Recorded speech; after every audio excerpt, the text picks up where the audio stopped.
Hey guys, this is Abdulla from Tech Informer Abdulla. আজকে আমি S20 এর first impression দিতে যাচ্ছি। So please subscribe my channel to stay tuned with us. So প্রথমে আমি ফোনের ডিসপ্লে নিয়ে কথা বলতে যাচ্ছি। ফোনটার ডিসপ্লে আপনারা দেখতে পাবেন ইমপ্রুভমেন্ট ডিসপ্লে ওরা ইউজ করেছে 120 GHz display, which is like damn good fast. আপনারা যখন ডিসপ্লেটা ইউজ করবেন তখন বুঝতে পারবেন কেউ কতটুকু ফাস্ট করেছে ওরা। এই দেখেন 60 GHz। এখন যদি আমি ডিসপ্লেটাকে 1080p by 24 তো 100 দিয়ে আপনারা কিন্তু এটা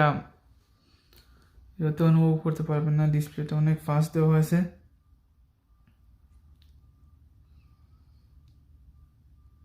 সো আমি যদি ফোনটা নিয়ে কথা বলি, ফোনটার বিল্ড কোয়ালিটি ইজ লাইক অনেক ভালো বিল্ড কোয়ালিটি ফোনের, এবং ফোনের ডিসপ্লেটাও অনেক ভালো।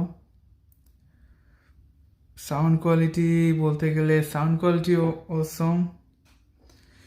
আমি যদি বলি সাউন্ড কোয়ালিটি, আমি একজন S10 ইউজার। S10 থেকে স্যামসাং S20-তে আসার পরেও আমি সাউন্ড কোয়ালিটি ইমপ্রুভমেন্ট দেখতে পাচ্ছি। এটা হচ্ছে একটা S10-এর ইমপ্রুভ ভার্সন। তারপর আপনার সাউন্ড কোয়ালিটি যখন দেখবেন তখন like awesome sound quality. If I give you a idea, what should I play?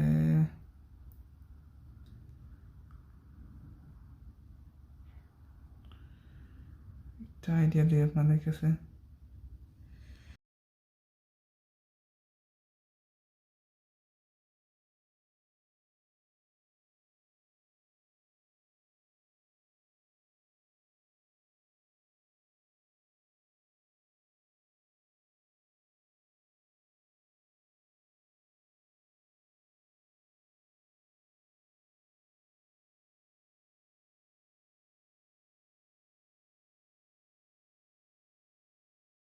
Sound quality like Assam. I don't know Y, আমার কাছে সাউন্ড কোয়ালিটিটা অনেক ভালো লাগছে।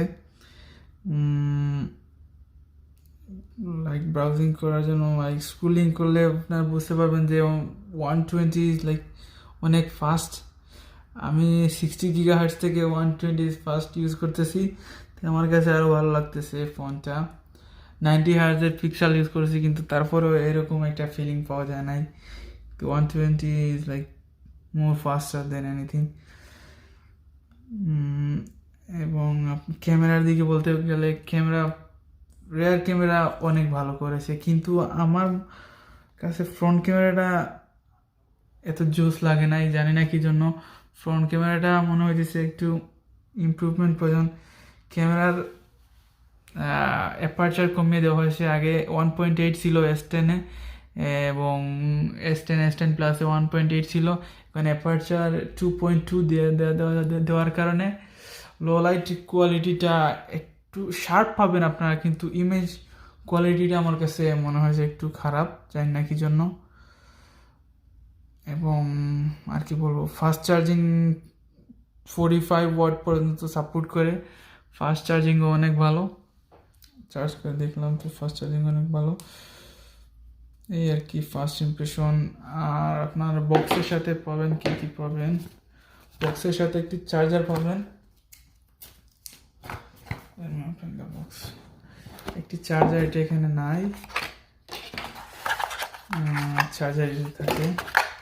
একটি 1 কেজি টু USB Type-C, খুব ভালো কোয়ালিটি। সাথে আর টিপসগুলো দিয়ে দিয়েছে।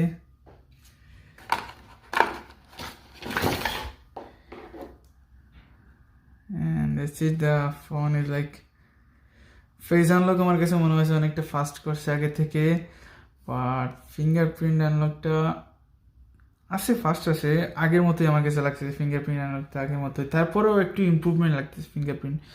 বাট ডিসপ্লে কোয়ালিটি অনেক ভালো, রেয়ার ক্যামেরা অনেক ভালো, ফ্রন্ট ক্যামেরা আমার কাছে এতটা ভালো লাগে নাই, তারপরে পিকচার কোয়ালিটি ভালোই আছে বলতে গেলে, খারাপ পিকচার কোয়ালিটি না। And that's it, this is the one.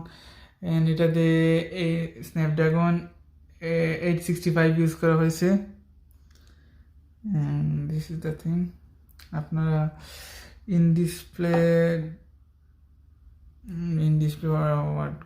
Display speaker একটা, আর এদিকে একটা স্পিকার পাবেন, ডাবল স্পিকার ডলবি সারাউন্ডের জন্য। আর এই ক্যামেরা হোলটা আপনারা ফিলই করতে পারবেন না যে ক্যামেরা হোলটা আছে, বোঝাই যায় না। আগেরটাতে তো অনেক বোঝা গেছে, কিন্তু এটাতে অনেক বোঝা যায় না ক্যামেরা হোলটা। And this is it, thank you for watching. I know that, আমি জানি যে আমার মানে রিভিউটা আমার কথাবার্তা এত সুন্দর করে না, তারপরও চেষ্টা করছি রিভিউ করা, একটা ফার্স্ট ইমপ্রেশন দেওয়ার। আশা করি আপনাদের ভালো লাগবে, ভালো লাগলে লাইক দিবেন, না লাগলে আনলাইক করবেন, এজ ইউ উইশ। বাট আশা করি আমি এটার ফুল রিভিউ দিব, কিছুদিন ইউজ করে দেখি, তারপর এইটার কম্পারিজনও করবো ইনশাল্লাহ S10 এর সাথে কেমন লাগে ডিফারেন্স। অ্যান্ড আপনারা stay tune with me, please আমার চ্যানেলে সাবস্ক্রাইব করেন। আশা করি আস্তে আস্তে আমার ইমপ্রুভমেন্ট করবো আমার সব কিছুতে। So stay tune with us, thank you, piece.